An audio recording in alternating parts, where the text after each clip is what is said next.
ก่อนจากกันสองเฮาหักมันฝังจิตหวังห่วมคู่ชีวิต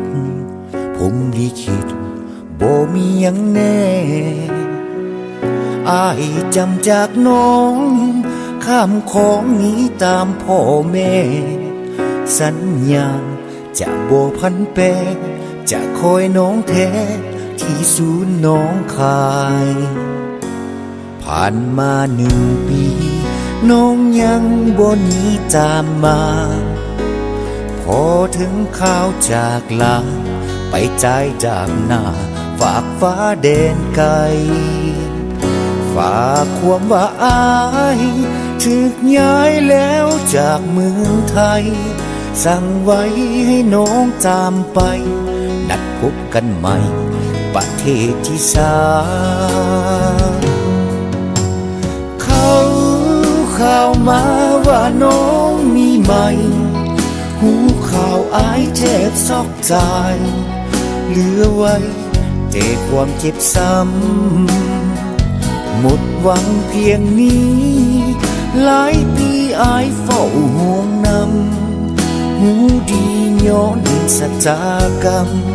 สับนำให้หักสลายโลกได้สร้างหักเขาไว้เพียงครึ่งทางสูญสิ้นหมดความหวังพอน้องตามมาก็สาเกินไปจะโทษดินฟ้าให้หักแล้วแยกกันไกลคนหักกันสุดใจเป็นยังบ่ให้คู่กันตลอดไป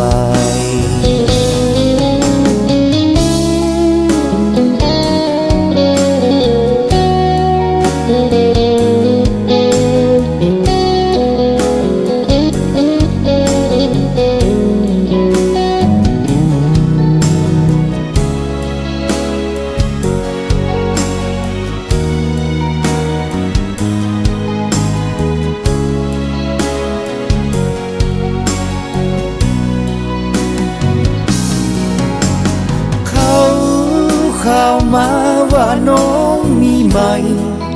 หูข่าวอายแทบซอกใจเหลือไว้แต่ความเจ็บซ้ำหมดหวังเพียงนี้หลายปีอายเฝ้าห่วงน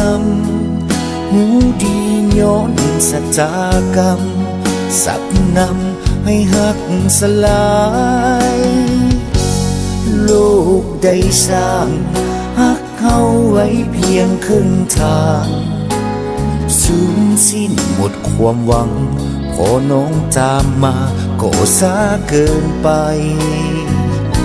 จะโทษดินฟ้าให้หักแล้วแยกกันไกลคนหักกันสุดใจเป็นยังบ่ให้คู่กันตลอดไป